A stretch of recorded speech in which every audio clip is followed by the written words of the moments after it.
What's up, Kingdom of Rock? This is Matt Gibson, and I'm here today with my co-host Michael Melenda in awesome San Francisco, California, and our special guest today, Mr. Stoney Curtis. Is it okay to call you Mr. Curtis? Well, sure, why not? It's not Mrs. Does that mess up your rock image? No, not at all. No. Well, cool, Stoney. It's great to have you, Mike. How's San Francisco? It's dark and it's cold and it's raining. It's dark, cold, and rainy in Vegas too. It's like it is actually dark, cold, and rainy in Vegas as well. Winter has arrived here. Oh, yeah. That's great. You two guys are in the same place. Dude, yes. We could literally, like, if I muted my camera, I might be able to make it over to his house and surprise him, like in the interview. That's how close we are. Right. And we met here in Vegas. Yeah, absolutely. Yeah, we met at George Pahone's show over there at Soul Belly. Yes, he sat us together and said, "You guys will get along fine together." Oh, definitely, yeah. And he was right. Yeah, he was right about that. We had a nice chat. We did. Have a lot of the same interests, guitars and things like that. For sure. Well, and we'll have to do it again. Schedules have been crazy, and everybody's here, there, and everywhere. But we'll have to do that again for sure. Well, that's cool. Yeah, definitely. Well, I was going to ask you, in Vegas now, like, do you feel like you're back to work? Ooh, good question. Yes, in many ways, still kind of easing back into it in some ways. Yeah. Well, and then what is that? Because we're having ins and outs up here in Northern California too. A lot of bands have canceled shows, venues scheduled, and they cancel them. The Omicron thing is freaking a lot of people out. So for you, has it been difficult to keep scheduled gigs, or are you saying that you are being choosy about the gigs, or is it a little bit of both? Well, it's a little bit of both. I would say that a couple of months ago, we had some gigs canceled for this time of the year, right? We were going to go, because besides the blues band, I also have the Count 77 band with the Count, right? And that band travels a lot, and we do fly-ins all over North America. We do Canada, and we do, the States. Canada, of course, is off the plate right now completely. But we did have some gigs that we were going to do in Wisconsin and Iowa and a couple other places that ended up rescheduling for later next year. But as far as Vegas goes, the Rock Club here, Vamped, is open on Friday and Saturdays now. And we've had some pretty big shows there, including Last in Line. Jeff Tate was just there. LA Guns were just there. A couple other bands, and it's been pretty packed. The Blues Bar here is pretty packed every night. So on a local level, we're kind of getting back into it. But as far as traveling, it's still hit and miss a little bit. But we have scheduled some shows for starting in the spring next year. Okay, well that seems heartening, at least. I mean, it's weird to have gone through what we've all gone through for 2 years now, and then looking at it, you kind of want to say, well, we're going to be fine. But then on the other hand, there's still stuff canceled. And I mean, if this wave hits again, it's going to really suck for certainly everybody, but musicians for sure, because how long can we keep staving off our revenue? The way we get revenue is to play, so that's tough. Right. Yeah, and this is how I make my living. Whether it be in the studio here or out on the road doing gigs. I mean, that's how I eat. So when you start taking that away, what am I going to do? I'm going to go work in a grocery store. I mean, I can, I guess, but it's not what I do. Yeah. Well, and then how have you worked it out the past 18 or so months? How have you kept yourself busy and well fed, during this thing? Sure. Well, I do have a Danny owns a studio here, and I run it for him. So I do have bands that come through here, and some guys that'll do some recording, or they'll come in here, and we have a kind of like a sound stage here, which is our live room. But you can do big bands in there, and so I'll have some bands come through that. Other than that, doing some local gigs, and the California high desert, when a lot of this was going on, was still kind of doing some shows. So you mean like, oh God, where up in the high desert? Like Apple Valley. Okay. Yeah. That kind of, not down in LA, a little bit out in the pistachio fields. It's funny. My wife has some family in Victorville and Hesperia out there. Yeah. Didn't realize that area. Didn't realize that was a hot spot of rock for a while. That's funny. Michael, I'm telling you, the rock and roll capital of the world was Pahrump, Nevada, and the Apple Valley, California during all this, because they were still kind of doing it, but we'd go out there and, we'd do some, little roadhouse gigs, Yeah. That's crazy. Sorry, I thought you meant something different when you said high desert. I thought you guys were having a good time out in the desert or something. I missed that. Well, it must be California. A good time all the time, as Ed Savage would say, right? Well, there we go, Matt. You just took it off into another sphere. Isn't that what I do? Like off the rails, right? Off the rails, yeah. Yeah, it's been off. It just seems like everything's been off the rails lately. It's just, like we were saying, it's, as far as I know, yeah, we have some gigs booked, but you always kind of go, maybe. Yeah. Yeah, that's definitely the current vibe with, it seems like everybody. Yeah. Well, Matt and I have spent a lot of time talking to a lot of musicians about COVID. So maybe for the rest of this interview, we'll just try to get off it until it comes up. And, we're trying to get rid of it. Yeah. Look for a brighter. Sure. So why don't you, it's interesting because I think in a lot of ways, blues guitarists such as yourself, there's that whole legacy thing. And then there's the whole thing about having to carve out some bits of that legacy to have your own style. Now, you've kind of gone more of the Hendrixian psychedelic side of things, but also, your note choices sometimes are not like pentatonic stuff. All of a sudden there's some weird ass jazz bow stuff in there, which is really, really interesting because you'll still have the Hendrix tone, but you'll go to some things that are surprising, which I thought was really interesting because, we've all listened to a million blues bands. How often do we get surprised? So I was really, I was kind of actually thrilled to hear some of your old videos and stuff and listen to how you actually approach this. So long Italian preamble. How did you get from, the basic blues thing that we all learn to obviously being influenced by certain people to carving out your own sound? Yeah, I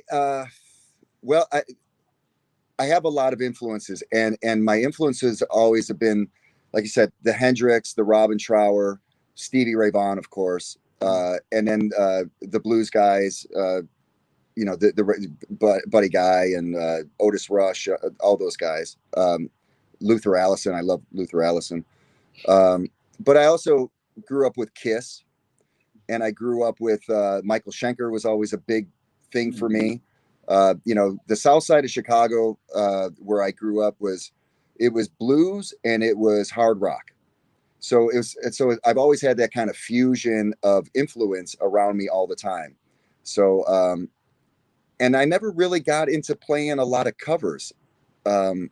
So I always tried to kind of play a lot of my own music. You play the blues stuff, but I never really would sit down and kind of dissect, Eddie Van Halen or these kind of guys. I would just kind of listen to them and try to kind of capture that spirit, maybe without taking all the notes and going, okay, this is how I play. And I think was that tough for you trying to get gigs back in the day where they're expecting probably not original material in a lot of the venues? That was probably a brave choice. It sounds like. Yeah, I think I would always go in there and go, this is what I do, and I'm going to try and stick to it. Mm-hmm. And until to this day, I mean, I've had the Stoney Curtis band now since the mid '90s, and I pretty much have stuck to my guns of this is what I do. And you're going to dig it. If you just open your mind a little bit, you're going to dig it. Yeah, but that's still a brave stance, though, because you can, as musicians and creators, we can say all day, hey, we're sticking to our guns and you're going to dig it. But if we don't bring the audience in, we're all screwed. So there must have been, I'm assuming there were some calculated business-like moves that you made to ensure that people did dig what you were doing. Or are you just incredibly lucky? A little bit of both, because I would hook up with some people that would give me weekly gigs that believed in what I was doing.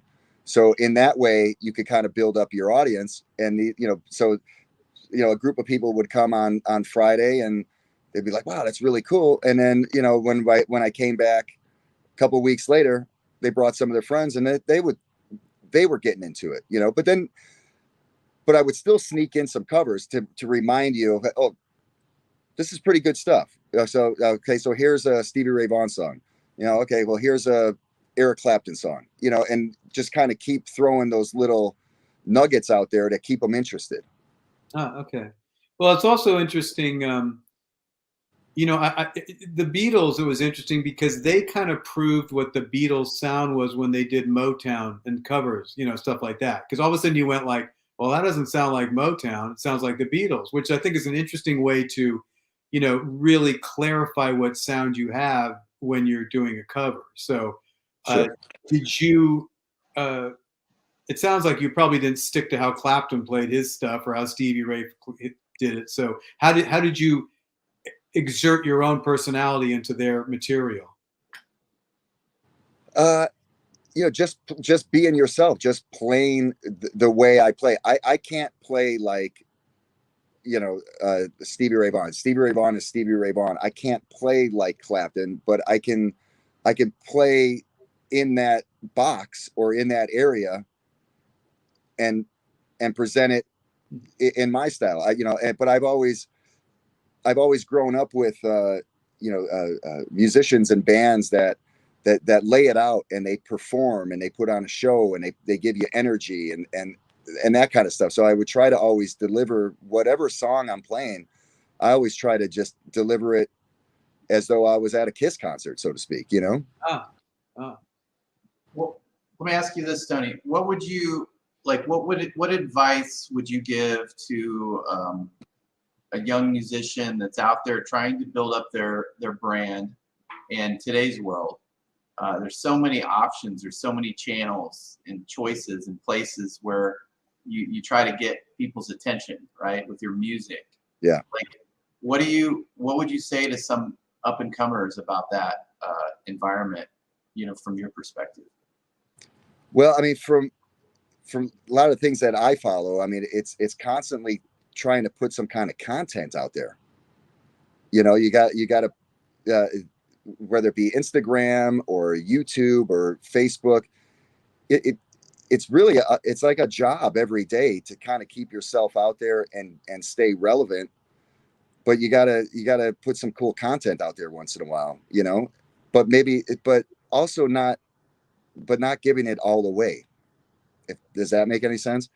Like, Yeah.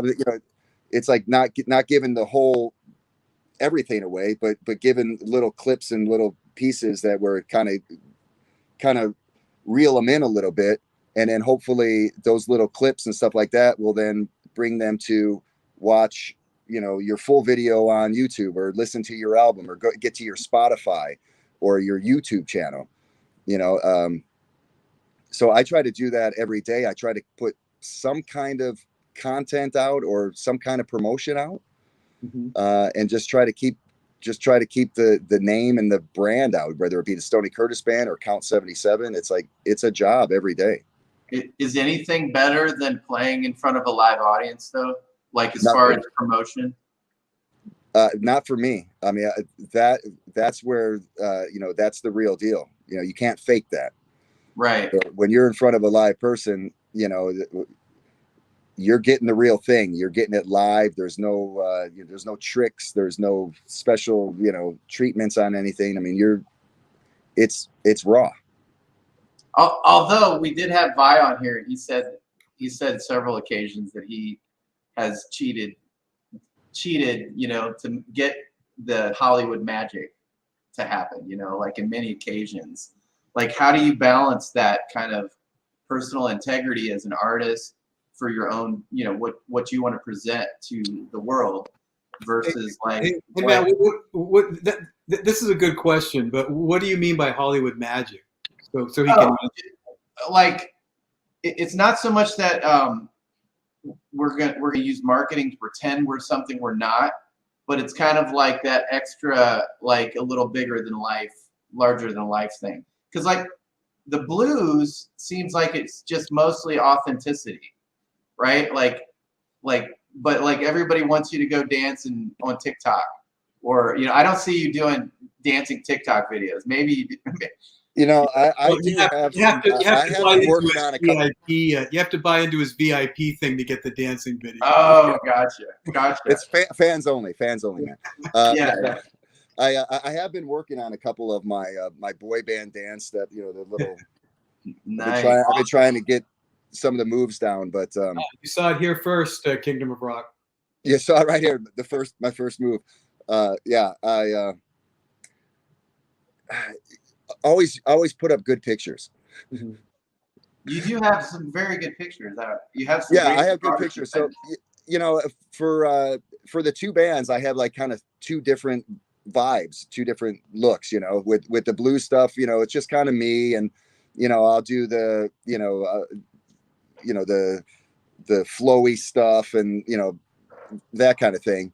But with the count band, I have my headband, I got my glasses, I got my outfit and stuff like that. And with that band, I can be like my alter ego rock star with the count band, because with the blues band, like you said, with the blues and the blues rock stuff, it's me. I'm the singer, I'm the guitar player. It's a power trio, and it's authentic, and we just lay it out, and it's all the real thing, right?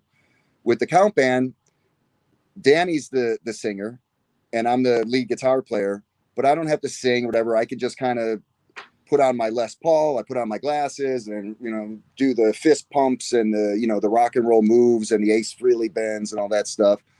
And it's a cool vibe, and people are kind of like drawn to it, because I still think people love a good show. But with that band, you get all the cool pictures. You know what I mean? So you get you get the really cool ones, and then with the blues stuff, that's you get the sweat and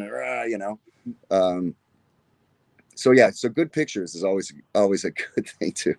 So you're able to turn off your sweat glands for the count band? Is that how that works? Oh no, that too. I go 2 hours with the count band, and it's like I don't stop. I lay it out the whole time.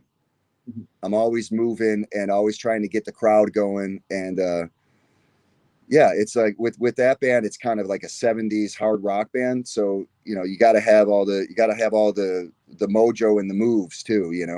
The cool stances and the shoulder moves, and well, and I think sometimes to Matt's point about authenticity, I mean, even though that's obviously more of a show than your blues band, I think if it's done in the moment, that stuff always seems to work. I mean, we've all seen show bands where they're putting it on, so to speak. Sure. And I think, do you think fans are savvy enough to know what the difference is? Yeah, they are, but I don't. It's still me. Mm-hmm. You know what I mean? It's still me, and I believe everything that I play. And even when I play in the count band, I'm still Stoney Curtis. It's Mm-hmm. just Stoney Curtis, the Les Paul and Marshall, as opposed to Stoney Curtis with the Strat and the Fender amp. Mm-hmm. But I still, I'm still giving it 100% in both bands, and I'm playing for real, and I'm not like, just doing something to do it. I believe it and I mean it. But it's just with the count band, I can kind of be more of that alter ego kind of guy, right? Where it's just a little bit more flair, a little bit more show. You know what I mean? And on top of that, you can be a Fender guy and a Gibson guy at the same time and That's buy right. more like gear. Yeah, and and with the Gibsons, I love Gibson guitars, but I didn't really play them much until I started doing the count band. Just a different vibe, different sound, and I was always more into the Strats and stuff like that. And but even with the count band, I mean, I'm still me, and it's still my style, and so I'm still playing blues. Yeah, yeah. It's just more amped up blues. It's just more amped up blues. It's more of that Jimmy Page or Ace Frehley or that kind of stuff. Mm-hmm. Yeah. Well, is it it's kind of to Matt's point about the Fender Gibson thing. I mean, different scale lengths, different qualities. I mean, some people just go back and forth, and it's no big deal. But Sure. To really dig into both those, to really dig into a Les Paul and really dig into a Strat, it really is a different mindset every time. Do you find yourself having to reorient yourself between the bands, or do you just pretty naturally flow between the two instruments? And also, you've got the two different amps going too. Sure. With the Strat, I always kind of look at a Stratocaster as like a working man's guitar, because you can take a Stratocaster and throw it against the wall, and it just says, I love it. Give me some more. Where Les Paul, it's a little bit more finesse, so to speak. With the Strats, I play in standard tuning, play with like 11s, and you can kind of really just pound into it a little bit more, and the muscle strength is, and the muscle, it's a little bit different. You know what I mean? So if I'm doing a lot of count shows, and now I got some Stoney shows coming up, it's like I have to kind of get my hands back into shape to play the Strat, because I know I'm going to play harder. The strings are a little bit stiffer. I'm doing way more bends, digging into it more. So it will take me a few days to kind of get back into that kind of playing shape. It is a little bit different playing, for sure. Do you do like that kind of standard heavy gauge blues guitar string up on a Fender? I'll use 11s on the Stratocaster. Yeah, you're not going totally Stevie Ray with 14s or 13s. No, not the Philip Sace or the Stevie Ray. That's a little bit too much for me. I'm trying to kind of stick with the 11s, but then and on some maple neck Strats, I've been kind of trying to go back down to 10s a little bit. And why is that? What prompted that? It just seems with the maple necks, for some reason they just feel a little bit stiffer to me with the 11s, and just the kind of way they play it just seems like I can get a little bit better vibrato with the lighter strings with the maple neck. So yeah, it's been kind of going back and forth, but I've always liked the heavy string on the high E. Even with a Strat, sometimes when I'll play a maple neck, I'll still put like a 12 on the high E, just so I can pull on it. So when I play, I'll play, but I'll use my middle finger a lot. And then, so when I get to the high E string, sometimes instead of hitting it with a pick, I'll pull it with my middle finger. And it kind of gives it that snap, so that heavier string will kind of resonate a little bit easier. And then, I'm not gonna rip it off the. Yeah, 9. You just like, oh, whoops. Yeah. I like playing 9s, but it's been so long. But like with 9s, like if I have like a guitar where it's like, you kind of want to do more of like the more shredding stuff, the 9s are so nice, man. It's like, oh, yeah, so nice, yeah. But to play it on a Strat and play blues with 9s, I would just break every string too quickly. I was going to ask, so you kind of grew up with the Shrapnel label, right? A lot of your music career.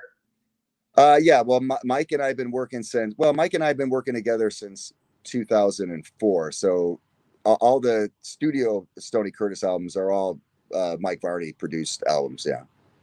Yeah, but in my brain, Shrapnel was always kind of a notes label, like shredding on the guitar and stuff, right?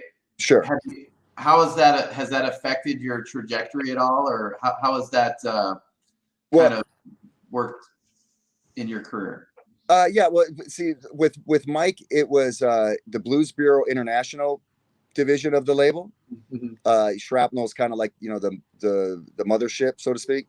Right. And then Mike had you know, Blues Bureau, and I think Tone Center was more the jazz guys, I think is what it was.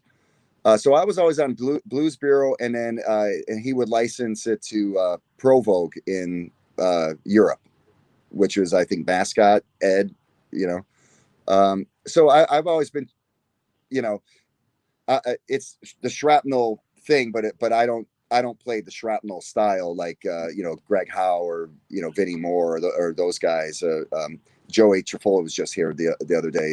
You know, that's more the shredder stuff. I've never really done that. It's always been the blues rock stuff. Hey, I might have this wrong, but didn't Mike move down there too? Yeah, yeah.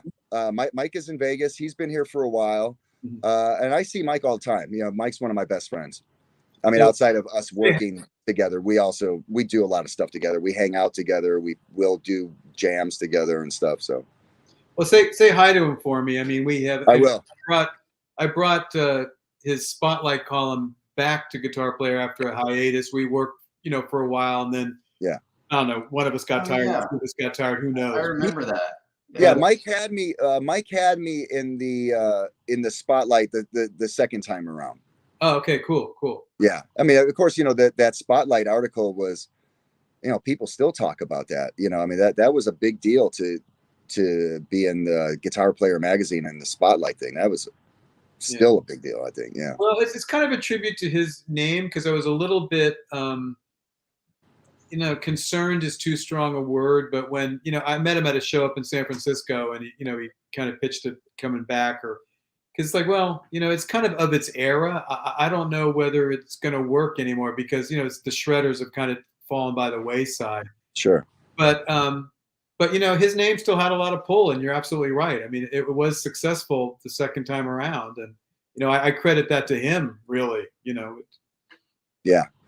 Yeah. Mike is, you know, he's so, you know, understated about his, you know, his legacy, really. I mean, Shrapnel, it's you know, and, you know, maybe I'm, you know, off base, but you know, Shrapnel is almost like an era. Yeah. Oh, absolutely. Yeah, you know, and you know, and Mike, of course, is, you know, he's the guy. I mean, he's the one that brought us so many guys that you know, you don't even think about it sometimes. But Yeah, but yeah, you're right. He's one of those. I mean, you know, he's not an awesome self promoter, and I kind of respect that. You know, I mean, right. he's got he's so many guitarists have him to thank for their career, and Yeah, yet, you know, you're never going to have him. You're never going to hear him say that, or you're never going to have him say, "Hey, man, I ran Shrapnel. It's like the guitar world would be screwed without me in the '80s." You know, right, so right, right. he's not that kind of guy, which is No, awesome. no, he's not that kind of guy. He's not that kind of guy at all. And he's also a great guitar player. Oh yeah, yeah. You know, I was having dinner with Eddie Trunk, big rock guy, DJ and stuff, the other night, and he, of course, is a big guitar fan and Shrapnel fan and stuff. And we were talking about Mike, and he goes, "Oh, does Mike play?" I was like, Mike plays his ass off. I mean, he is a really great guitar player. No pick, and he plays with his fingers like a Richie Kotzen or Beck kind of thing. We're just all." And I always say, well, I mean, you know, Mike, you know, he'll wear the button-up shirt and then put the pullover sweater on him, right? You know, and it's like, and then we'll go to these blues jams, and Mike will just like tear into something, right? And everybody like, whoa! And I always say, don't let the sweater fool you. This guy's an animal. I mean, he gets into it. Well, he's very secret agent with his clothes choices because there was the unfortunate, you know, there was the unfortunate Hawaiian shirt era up in San Francisco, which was another, you know, wolf in sheep's clothing Oh man, situation. You know, well, this guy, you know, the Hawaiian shirt can't be anything, and the same thing, he'd destroy the world. You know, destroy. Yeah, he's got that SG, man, and he when I did my first record, he came in with we were up at Prairie Sun, right? And we're sitting there and we're kind of going over some stuff, and you know, doing his producing stuff, and he brings his guitar, and it's at SG, and it has a little plate on the back under by the bridge. It says Mr. Varney. Yeah. Right. And he would just start playing. I'd be like, wow, man. And then he kind of went to playing some Telecasters for a while, but now he's back to playing the SGs, and the SG is kind of like, an extension of him. It's just like the perfect guitar for him. I knew it was cool to call you Mr. Curtis. Yeah. I knew it was. Mr. Curtis, Mr. Varney, right? Yeah, Mr. Varney. You're paying homage to the guitar plate. Yes, the guitar plate. Yeah. But if anybody out there in Kingdom of Rock, doesn't know, I mean, Mike Varney started the Spotlight column in Guitar Player magazine in the 80s, I believe, which, discovered Yngwie Malmsteen, Jennifer Batten. I mean, it's those names crazy, ring a bell. crazy. And also, and then went off to start Shrapnel Records, and a hugely influential, guitar record label. And, if you play guitar, whether you shred or not, you still owe a lot of thanks to Mike for keeping the guitar thing going. You really do, and amen to that. And when I was a kid, I got turned on to those albums. The Steeler with Yngwie when he first came out, the U.S. Metal Volume 1 and 2. There was great stuff on that. Man, so many of those guys. And then of course, then the Greg Howe would come along, and the Tony McAlpine, and all these guys. They're just from another planet, man, with their ability to play the guitar. I took one online lesson from Tony McAlpine, and I still haven't taught myself what he was trying to teach me. Like that dude's, he's something else. Journey was doing a residency here, and they're actually doing like this little. There's a guy, Greg Mara, is doing a little documentary on Prairie Sun. So we had Dean Castronova over here the other day, and Joey Chifola. And I guess Dean played on that McAlpine stuff as a drummer back in the day. So like Mike's family tree goes, the roots go real deep, man, especially among great guitar players and musicians for sure. Well, if you guys are ever hanging out in Vegas and you're like, I think we're just short one person to hang out and make this hangout complete, you got my number now. So. Dude, I always want to hang out with you and George all the time. It's just, I know George is like, sometimes he's here, and then sometimes he's like, playing in Egypt somewhere. So the guy's gone. Like, it's like, I can't keep track of you guys. So. I'll make a Kingdom of Rock status page for Vegas artists, and it'll be green if we're in town. Yeah, let's do it. And George is, his wife is awesome as well, and she's an amazing cook. And I've gone over to his house a couple of times for some boxing matches and stuff, and just really good people, man. Really good people. We're talking about George Lynch, right? George Pahone. Pahone. Yeah. Sorry. And George is he and Mike are great too. And we did an episode of Counting Cars here a few years back. I want to say maybe 2015 or something. George had like a 65 Buick Riviera that Danny redid. And then at the after the reveal, we did a show with George up at the club, and we played a couple of the Dokken songs or whatever with Danny singing, but we filmed it for the TV show, but that was a thrill for me because it's like we would just start playing these whatever 70s song, right, and George would stay up there and jam with us, and we would just trade solos and just go crazy, and Mike was there. Mike loved it. But that was really cool because George is he's a funny dude, man, and great guitar player, and it was cool to kind of have him around. We're talking about Lynch. Now we're talking about Lynch. Yeah, Lynch. Yeah. No, I managed his forums for like 2 years. I actually built the second one, but the Russian spam bots attacked. Nice. Yeah, and then he makes guitars too, like those skull guitars. Yeah, those are sweet. Yeah, so Danny has one of them in his office. Yeah. Oh, that's cool. Yeah, where he carves out the tiger in the body and stuff. Yeah, that's cool. Yeah, you get the stripes, and maybe you get the skull in there and stuff, and he puts a lot of work into it. I mean, pretty cool. Let's talk about songwriting for a sec? Because I'm interested in how you, when you write for yourself with the Stoney Curtis band, again, there's the blues idiom. Right.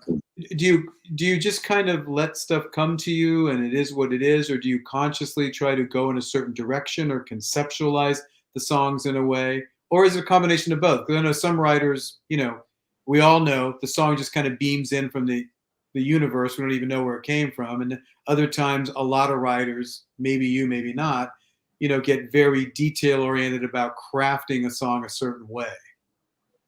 Yeah, for me, songwriting starts with just noodling on the guitar, right? So I'll sit here. My favorite way to write is to kind of just be by myself with an amplifier, heat it up,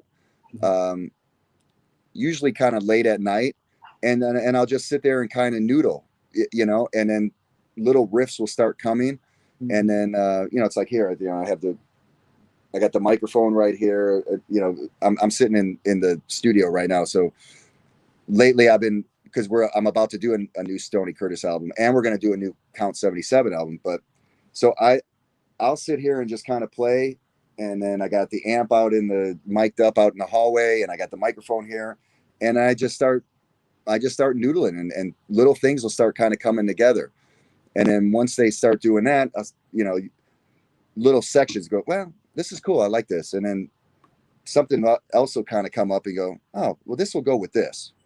And this one's going to go with this, and I just record everything. And then I find little bits and pieces and then start to kind of put them together. But I find that usually when I hook onto like a cool riff or a good chord progression, that it all kind of starts to fall into place, So now, are you humming along when you do this, or are you just concentrating on the harmony? It's a little bit of both. Sometimes it'll just be the guitar progression, but sometimes it'll just some kind of little melody line will kind of come into my head, and I'll just blah blah blah blah blah blah blah blah, make up whatever to kind of go with it. But so it's a combination of both of that. And then once I start to kind of hone in on what that is, and then I like to kind of start layering the cake, so to speak. And for you, how do you define layering the cake? Just kind of different textures, maybe little note melodies underneath stuff, or it could be a little slide thing, or chords, or little solo things on top of it. Do you have your vocal melody down before you start doing that, or do you actually do that stuff to inspire your vocal melody? Again, it's a combination of both. You never know how it's going to kind of hit you. I just try to ride it however it's hitting me. I just try to kind of ride it out, especially when like when the channels are open. I'll just sit here and just let it happen, and just kind of see where it goes. I try not to get too much into my head. I just try to let the spirit move you, so to speak, right? Okay, yeah. So if you're writing 10 songs when you're ready for an album project, do you find that all 10 kind of make it on the album, or do you throw out 6 or 3? Or, I mean, how do you kind of rate what's actually, good enough is a weird thing to say, but how do you rate each song for making you comfortable enough to put it on an album? Does that make sense? Yeah, it does. I would say most of the stuff that ends up on the album has been kind of say if there's 12 songs on the album, we probably wrote 15. You know what I mean? And then we'll go, these 12 seem to be working. They seem to have a vibe to them. Let's concentrate on these and let's finish them off. Well, that's actually a good ratio. You hear all the time about bands writing, 21 songs to get 12. Yeah. And then, of course, depending on whether you're producing the project yourself or have an outside producer, they always have an opinion. It's like, well, you thought you were going to use that one, but I don't like it, so off it goes. Yeah, when the first couple of Stoney Curtis albums was, like, of course, the first album, Last Train to Chicago and some of these songs like that, I had for a while. And, Mike just kind of massaged them a little bit here and there. But as we got into like the third Stoney Curtis album, that was like the first time where I was a solo artist. The first two albums were, I had been playing with those two guys for a while. Mm-hmm. After they were gone, it was just me, and Mike and I were able to kind of pick some musicians to play with me. So I was like, well, I want those two guys that are playing with Eric Gales. Mm-hmm. Those are the two guys I want for this album. Uh-huh. And they were, the drummer was, no matter what you threw at him, he's unaffected because he's way better than I am. You know what I mean? The bass player, Steve Evans, played with everybody, so the dog, sorry. Oh, hi doggies. Yeah. So when it came to that, Mike has a really good way of tapping into what you're trying to do and making it all make sense. So I'm blessed with Mike because Mike is a great producer and he's a great writer as well. And so no matter what the subject matter is or what the style of guitar riff it is, Mike is really great at helping you make it into a song that because the song too, it's like, especially with blues, I try to make all my songs, even though they're bluesy, they kind of got to have some kind of pop element to them. They need a hook, they need a chorus. I woke up this morning, that works, but where's it going from there? What's the story about? And it does it have something that, you can latch onto that has a hook to it, and Mike is really good at helping me achieve that. Do you think that with, blues, that the story comes out through your natural life experiences more in your writing, or would you say that you are trying to craft a song that would be relevant to a lot of people in the audience? Do you have like a way of looking at that? Well, for the Stoney band, like I said, it's blues, so it has to be authentic. So I have to believe it. So I try to stick with stuff that I believe in and that I like and that I know, right? I'm not gonna be a Ford guy and then tell you all about a Chevy. It's just not. I don't have that ability. I try to stick with, being true to myself and the subject matter being something that I believe in. You know what I mean? When Mike and I write for the Count Band, now Danny's involved and Danny's the singer and the subject matter might be a little bit different. So when we did the Soul Transfusion album with Counts, Danny will give us stuff like, he'll go, Summer of 77. Mm-hmm. Okay. So that he wants a song, something about Summer of 77. And then, he would tell us these stories about, when he was a kid or, he was growing up in Detroit. So, and then we would craft songs around stuff that he believes in, you know what I mean? And his subject matter. So that would be the difference there. But for my stuff, I try to stick with what I know. I'm not trying to save the world or anything like that. I'm just telling you about stuff that I love or myself. Well, it is interesting because how do I say this without sounding like a jerk?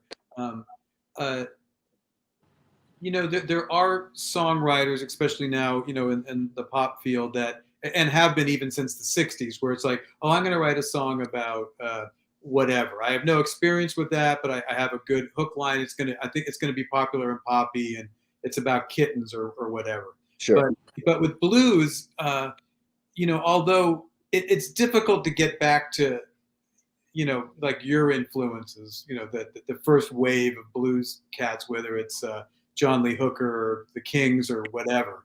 Right. because I mean they really did live that stuff, and we didn't.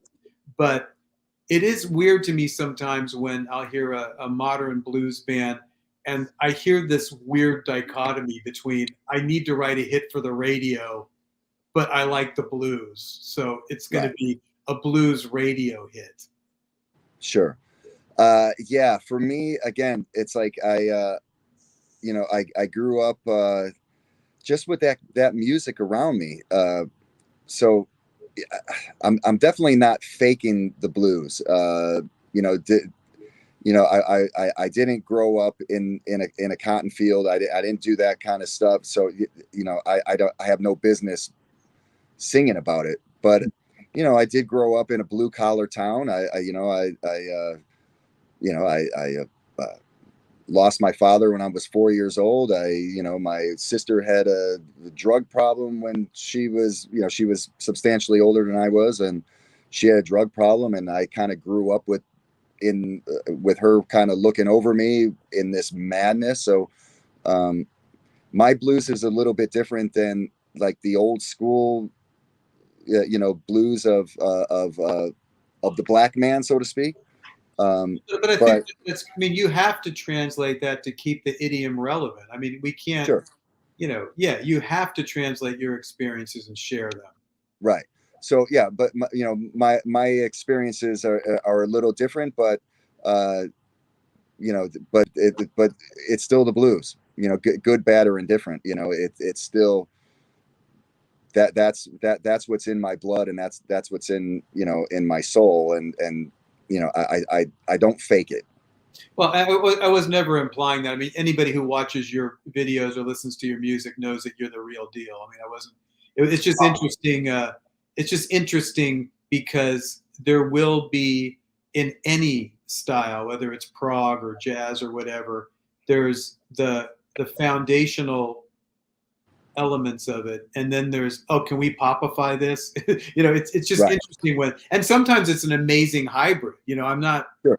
I mean, there's, I'm not going to say it's always been not successful or not authentic, because there's been some amazing hybrids out there. I mean, sure. Rap, rock, whatever you want to talk about. But right. It is funny to me sometimes when, I mean, I know Matt's going to jump in here, but it's funny sometimes when it's like, okay, let's popify jazz or let's popify world music. And I can always tell when that's happening, as can anybody else, really. Sure. Yeah, but like you were saying too, you want people to come and see you, so you have to have, you got to have some songs. At the end of the day, you got to have something that turns people on, or they can hum along to, or they can sing along to, and we know, especially in this country, the chorus is it's important. You got to have something that people can sing along to, and that some people grasp onto and go home humming. So when I write, yeah, I want that bluesy stuff, and I want, the cool riff, and I want to, rah, rah, rah, but I also want to have a good song too. Yeah. So is it bad that this conversation's inspired me to write a blues song about a kitten? Is that About a kitten? I think that is going to make you the biggest artist of all time, man. Dude, no, but now think about it. As a blues artist, if you can sell a song about a kitten, you have really mastered your craft. Yeah, I think you need to woodshed on that and give it to us. Let us see how that. Yeah, you gotta make the people cry, man. Get them in the super fun. Well, the girls are gonna love you. Yeah, that's true. That's all. That's the only. Isn't that the only reason anybody ever picked up a music instrument that's male? Well, it's I a mean, big part of it. The white girls. Yeah. It's all good. Definitely a big part of it. I mean, it's funny though, because I know my music lawyer has this term he calls career criminals. He always goes, Mike, I know you're a career criminal. You do this whether you made 5 cents a night or $50,000 a night. And I think, and Matt's the same way, and I know I can tell you're the same way too. Mike Varney's the same way. We're lifers. But even if he wasn't successful, he'd still be playing in a bar somewhere. It's just there's some stuff that we can't delete from our hearts. But it is funny because I mean, I mean, just like Matt was joking. I mean, I think I got in because I wanted to impress girls, or I wanted to be different. You know, I didn't want to be the same as my dad. Even as a little kid, you know, I knew that I wanted to be specialer for whatever reason. But Sure. then at some point in your journey, the music becomes so much more important than all that ego bullshit or getting girls or having people say, "Hey man, you're awesome." You know, it becomes so much more important than all that stuff. And I think that's what sustains a lot of artists who keep going for. I mean, well, why are the Stones still touring? Those guys have got more money than some countries. You know, why are they still stepping on stage at like 78 years old? Yeah, I would say first and foremost for me, I love playing the guitar. That's that more than anything in this world next to my child. I love the guitar. I love playing the guitar. I love listening to the guitar. I love watching other people play the guitar. That is my life. And I'm a, you know, like you say, I'm a lifer. You know, I don't see myself doing anything else. This is what I've always wanted to do. And and it's a roller coaster ride to be in the music business. So, you know, you'll have, you know, we were talking earlier about my buddy Tom. I mean, if it wasn't for that guy Tom who's listening, I don't know if I'd be here, man. Because I mean, there was times when he saved my life to where I slept on his floor because I believed in what I was doing, and I wanted to do this more than anything. I wanted to play music, and I wanted to play the guitar. So I have slept on floors, and I have stayed in the Grand Hotel. So, you know, it's been the top of the mountain to the valley. I mean, but first and foremost, I love the guitar. Yeah. Is Tom the same as this T. Jerome here? I think so. Yeah. Okay. Hey Yeah. Tom, you saved his life. You take credit. Many times. I mean, he, you know, there was a time when, uh, you know, when the bass player and the drummer were gone, and I was kind of on my own and just kind of like a fish, you know, trying to find water. And he helped me through some rough times, you know, and so, you know, I've been blessed to have some really good people in my life, and Tom is one of them. Mike Varney, of course, is one of them. It's a long way to the top if you want to rock and roll, and you know, as we know, and it's a roller coaster ride, and you have to really, you know, like you're talking about, you know, what advice, man, you got to be in it for the long haul, and you know, and you've got to be 100% committed, or you know, if you have some other kind of backup plan, you should probably just do that, because this is going to, you know, being in the music business and, you know, trying to make a living playing music, you're in for a bumpy ride. Well, and I think, you know, that kind of segues into something that Matt and I, you know, we're always interested in, which is, you know, the business plan of a musician. You know, streaming sucks. You're never gonna, you know, have a middle class life on streaming revenue. Does anybody care about albums anymore? If you do an album, you know, is it like, well, I'm just going to sell these at gigs like t-shirts and add it to the merch stuff? I mean, you know, how do you actually, I mean, I know I'm kind of bouncing around here, but it was funny because I think I've told Matt this story, but I talked to the Styx guys, and I interviewed, I'm having a senior moment now, but I interviewed the cute one. Tommy Shaw. Yeah, Tommy Shaw. So Tommy Shaw is all like, "Oh, this is going to be great. I knew it was a cute album, blah blah blah, blah blah blah." And then I interviewed JT, and he was like, "Listen, man, I know no one's going to listen to this record, but I can't not make a record." Right. But still, it's kind of a sad thing because as artists at your level, at their level, you know, it's a tough go because the album, like in the '70s, the album was, you know, that was your revenue driver. That's how you're going to, I mean, as well as the tours and everything else, but you would make real money. Now, how do you make this happen, Stoney? How does it work, you know? Yeah, because, you know, like you said, I mean, at this point, when you make an album, you're basically giving it away for free. Here's a bunch of free music because, you know, if you put it out through a label or through, you know, I think the Shrapnel stuff is put out through the Orchard, distributed rather. It's put on YouTube, it's put on Spotify, it's put on everything, right? Even if you do an independent, and you just do it like through CD Baby or one of those outlets, whatever. They put it on Spotify, they put it on YouTube. So it's basically out there for free. So once it's out, it's out. Mhm. You know what I mean? So how can you make money on that? Well, really, I mean, for me, it's really kind of going back to the old school way. You got to go out and play shows, try and sell a T-shirt, Right. try and sell if you can get a CD anymore, try and sell some kind of physical product, because like you said, I mean, streaming, forget it. I mean, it's out there, it's free. People are listening to Spotify. Well, do you find when you do live shows, can you sell? I mean, I don't know what you've got in the back of your trunk, so to speak, but can you sell CDs or vinyl records in addition to T-shirts, or is it all about T-shirts? I think people, when they come to a live show, especially like in our kind of genre, right, the rock and roll and blues and stuff like that, people still like physical product, Mhm. and they want to go home with something. So yeah, you can still sell some CDs, and you can still sell a T-shirt, and I think that's really kind of what it's all about. I mean, yeah, because I don't know how else you make some dough, man, unless you can license something to, some TV show or uh, a movie or something where you get a little change from it. But yeah, it's for a guy like me, I have to go out and play shows, get that money from whatever they're going to pay me, Mhm. and then try and sell some stuff.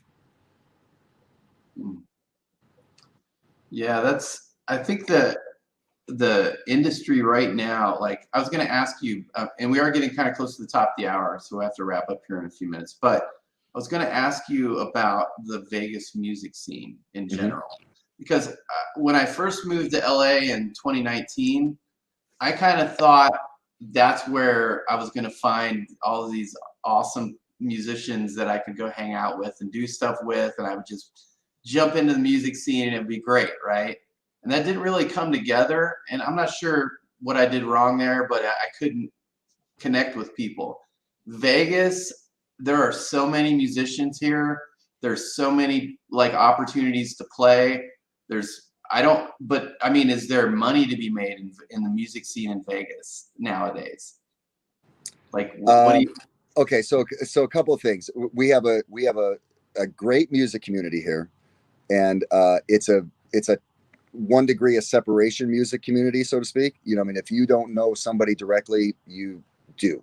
Mhm. What I mean, somebody who does know them directly. 2000, when everything kind of fell apart here, 2010, 2011, whatever it was. Before that, you would go into every casino, and there was a band playing damn near 24 hours a day, right? Not so much anymore. So the gigs are a little bit harder to come by, but there are still gigs out there to be had. Um, the rock community is building up here again. We have a lot of transplants coming into Las Vegas from LA and other parts of the country. So, you know, and I have a lot of mixed feelings about this, because I think that there's a lot of weekend warrior kind of guys that will take up a lot of the gigs that maybe they're not necessarily qualified to be doing. I think there's other ways to kind of, again, there's so many great musicians out here. You kind of go, man, why am I seeing a shitty band here in this place? That's like a corner band place, or a corner bar place, where somebody should be playing in there. Because unfortunately, the guarantees have gone way down. Where something you know 15 years ago, a place might be paying you $1,000 a night. Well, that place is paying you maybe $300 now, because everybody's kind of lowered the bar, and a lot of these places, like some of these casinos and stuff, they don't give a shit how good you are. Don't make too much noise. Don't chase the gamblers away. Pour some sugar on me and be done with it. But then there's also some places too that, they want quality stuff, and we definitely have the firepower here to compete with any community in the country. I think from a musician standpoint, we definitely have some of the best musicians pound for pound on the planet here. So most of the really good musicians, all kind of look out for each other and try to make it a great community and be supportive, and and it's kind of where it's at right now. It's starting to kind of build back up again, and again, like I was saying, we have a lot of great players coming into town that are we're trying to get it back up again to where it's at a high level, and the pay's good, Well, I love the whole sense of community thing. So, I mean, I'm hoping that all you guys together can make that happen, because there's a little bit of a fear of mine that with COVID tanking gigs right and left, that the musician community might get a little more ferocious in the sense of, eat each other out. All I care about is my gig, Yeah. Yeah, and of course there is some element of that, but I think it's at the lower level, without being an asshole about it. Just at the lower level, I think there's some of that. I think a lot of the really good musicians, we're all kind of friends, and we all kind of root each other on, and we're supportive of each other, and we do have a really cool community here, and we do have a lot of people that are. They're rooting for you. It's not just a competition all the time. I got to have this gig because, there's guys out here that play with Slash, and there's guys out here that play with the Black Eyed Peas, where they have great gigs, and those kind of guys are usually the guys that are the ones that are, they're rooting you on, or they're trying to be positive and trying to help you out. It's usually the lower level stuff where they're trying to, well, I'll do it for $200, or I'll do it for 150, that kind of stuff, but that's probably everywhere. Yeah. I mean, it was so funny, and then I know we got to go, but when I know it happened in LA too, but in San Francisco, when the pay to play thing started coming on in the late 70s, right, early 80s, and it was like, so the bands, we all decided, because we're coming out of the punk thing, so we're used to communities. Well, we'll have a community. We won't pay to play. But as you said, there was always 10 or 12 bands that would come in, and you go, well, I'll pay to play that really nice club. Right. And that thing is too crappy. I mean, it made it really crappy. Yeah. Right. And I don't know how you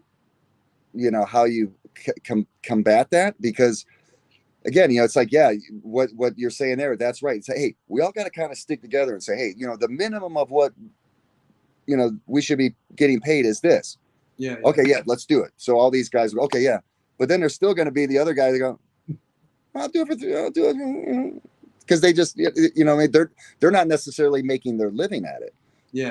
They might be just weekend warriors. They've got day jobs to where they they probably have health benefits, and they're getting paid nice, and they got a nice house, and they got music is just a hobby to them. So, and it kind of takes away from, well, yeah, but this is how I eat, and you're undercutting me, and you're cutting my legs out from under us. And, and then now you're lowering the scale. Yeah. Well, it didn't, I mean, I could talk all day about this, so I got to shut up or Matt's going to kill me. But it's interesting because, when it was more profitable to run a club, like the 70s and 80s in San Francisco, you could walk down a district and there'd be a million clubs. I mean, you've been around here because you recorded at Prairie Sun, so I'm sure you hung around. But at that time, it wasn't like written in stone, but there were those clubs where if you were shitty, here's the clubs you play to kind of get your shit together and learn how to be a real band. And either you became that or you stayed crappy, but you still had that club to play. So nobody was out. And then there was, the Weekend Warrior or the Journeyman clubs were just a lot of fun. The bands might be good, might be bad, but they weren't taking any shows away from the musicians that had to earn a living on it. And then there were the other clubs where it's like, okay, well, here's where the cats and kittens who are earning a living at. there Right. was a little bit of these lines of demarcation. Sure. You know, now not so much, I guess, because the Seems clubs. like everybody's just out for themselves now. The Well, club. also, I think that the clubs have had it tough. A lot of them have closed. So when Yeah. they come back, I mean, they're going to go for whoever can pull bodies in the club. It could be a working band, or it could be a weekend warrior, as Stoney said, or it could be just bands that that are crappy but have a lot of friends. So 100 people show up in the club and they're selling drinks and they're happy. Right. Yeah. Yes, I agree 100%. For me, I guess I just have this I have like this romance with Las Vegas, and I just always look at it as it's Las Vegas. It's the entertainment capital of the world. We have the greatest entertainers and musicians on the planet here. No matter what bar I walk into, I should be hearing the best of the best because they're out there. They all live here. Mm-hmm. Right. And when people come to visit our city, Matt and I want people to go, wow, Las Vegas, baby, Vegas, baby. I saw this amazing. I went into this little pub and this band was in there just throwing down. I mean, that's the romance of Vegas that I want to put out there for people. You know what I mean? Come to our city because, man, it's the bomb. This is where you want to go. So it hurts me when I just see garbage sometimes, and I don't mean that in a bad way, but it's like, I don't want to see some out of key, crappy band playing at my favorite rock club. Right. It's not what it's there for. Yeah. I think you came up with our closer right there. Well, before we go, Stoney, why don't you tell everybody a little bit about where they could find out more about you and check out some of your music and that type of thing. Hey, what happened to our little thing? Oh, I ran out of time. Oh, okay. We're trying to get the microphones fixed. Yeah. Here, while he's doing that, let's see if I can get it done. Let's see. Go ahead. Okay. Well, I do have we have a website that's StoneyCurtisBand.com, and then the Count Band has Counts77.com. You can see us sometimes on the TV show Counting Cars, which is on the History Channel. Every once in a while, I'll make an appearance here and there. Counts Customs. If you go through Counts Customs, a lot of times you can find the Counts Band as well. The Stoney Curtis Band. I have an Instagram. It's Stoney Curtis 77. YouTube. Anything Stoney Curtis Band or Counts 77. I'm easily accessible. Hit me up anytime. The albums are Shrapnel, Blues Bureau. You can get them on Apple Music or Amazon or all the outlets. Easily found. Awesome. Yeah. And Matt, you did it. Look at you. Look at you. That's customer service. I can't see it without my reading glasses. So let me see it. Wait. Well, you don't care about us. That's just our. It's actually. Oh, that's a good one. You're coming up. Here it comes. There it is. Hey. Kittensandblues.com, right? Kittensandblues.com. Yeah. Well, Stoney, thanks a lot. Matt will take us out, but I wanted to thank, if it is Tom T. Jerome there, just wanted to thank him for being a part of the show and for being so nice to you. Everybody needs a supporter in the world. If you're doing creative stuff, you don't get by in a vacuum. So let's salute T. Jerome Dudley for doing his part for absolutely. And thank you guys. I mean, this has been really awesome, and I appreciate you having me on. And Matt, I hope to see you around the neighborhood here soon. Yeah, dude. Just check my status on the Kingdom of Rock page. Okay, cool. Town. And then Michael, I will say hello to Mr. Varney. Thank you. I know he'll be happy to have heard that. So yeah, and tell him he's welcome to come on the show anytime too. So man, yeah. I mean, Mike is one of those guys. He's a great. You would need like a week show, like a show for like the whole week where it because do the Mike Varney series. Yeah. And then he'll go in with into the subcategories of all the stories that he's telling you. So you're going to need a week. All right. All right. But the good thing about that is we can ask Mike a question and then just go get coffee. Yeah, that's Pretty true. much. Because he'll It's a just story take it. machine, right? He'll just- And he'll give you one quick story. One quick story. Yeah. Oh, Cool. and the final thing I need to ask you, Stoney, if you're going to hang around with Matt out there in Las Vegas, entertainment capital of the world, this dude's been working on an album as long as I have known his ass. Could you please kick his ass so we can get something done?